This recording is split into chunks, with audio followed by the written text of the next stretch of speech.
नमस्कार दोस्तों, story book 12 में आप सभी का स्वागत है। अब सुधा जी का एक एक बाल पक चुका था और अब उनकी उम्र भी ढलने लगी थी। और ढलती भी क्यों नहीं, उन्होंने अब तो तीनों बेटियों के साथ साथ ही बेटे की भी शादी कर ली थी।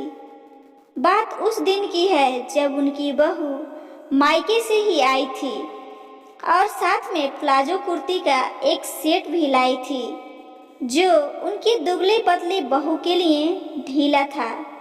और साथ ही उनकी मझली बेटी का 7वां महीना लग गया था और सुधा जी चाहती थी कि उनकी बेटियां मायके में आ जाएं, जिससे उसे डिलीवरी के समय कोई भी परेशानी ना हो।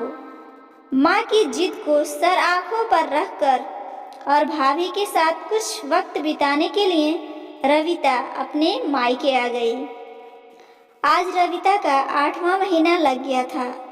उसने अपनी माँ से कहा, माँ अब समझ में नहीं आता कैसे कपड़े पहनूं। इस बढ़ते पेट के साथ जो भी पहन लो सब छोटा ही लगता है।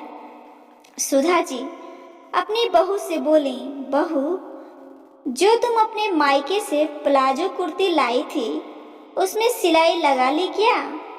बहू ने धीमे स्वर में कहा, जी नहीं माँ जी। तो क्यों ना तुम वो सेट रविता को दे दो, उस पर खूब जचेगा। बहू ने फिर धीमे स्वर में कहा, पर माँ जी, पर कुछ नहीं बहू, नंद आई है, दे दो। ऐसे वक्त पर भी क्या हिचकिचाना, और वैसे भी ऐसे कपड़े तो बेटियों पर ही अच्छे लगते हैं, बहुओं पर नहीं।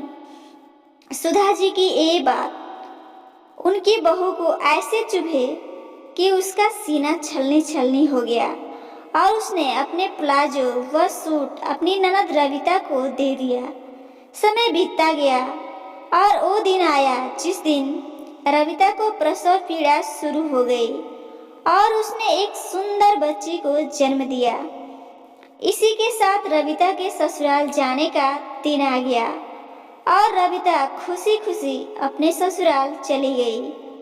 और अब रविता की बिटिया 1 महीने की हो गई थी और रविता की ननद भी वहां आई हुई थी। भाभी, यह प्लाजो कुर्ती तो बहुत सुंदर है, रविता की ननद ने कहा। तो रविता की सास ने कहा, बहू इसे अपनी ननद को दे दो, उसे बहुत पसंद आ रहा है। अब रविता न चाहते हुए भी चुपचाप वो सेट अपनी ननद को दे दिया। और आज रविता को याद आया और महसूस हुआ कि कैसे वह अपनी भाभी की खुशी मारकर वो सेट लाई थी। उस समय उसकी भाभी को कैसा लगा होगा। तभी रविता ने अपनी माँ को फोन किया और उनको समझाया कि भाभी भी किसी घर की बेटी हैं और आपको मुझसे व भाभी में कोई भेदभाव नहीं करना चाहिए, क्योंकि वो दर्द मैं अपने ससुराल में महसूस कर रही हूँ। अब सुधा जी को यह बात इस तरह समझ में आई कि वह अपने सोच को बदलने का ठान लें और अगले ही दिन अपनी बहू के लिए नई प्लाजो कुर्ती का सेट भी लाई। और फिर से उन्होंने वो नहीं किया जो उनकी बहू को व परिवार को दुख दे या अपमानित करे। तो दोस्तों, आपको ये कहानी कैसी लगी जरूर बताइए और ऐसे ही पारिवारिक कहानियाँ रोजाना सुनने के लिए इस चैनल को जरूर सब्सक्राइब कीजिए। धन्यवाद।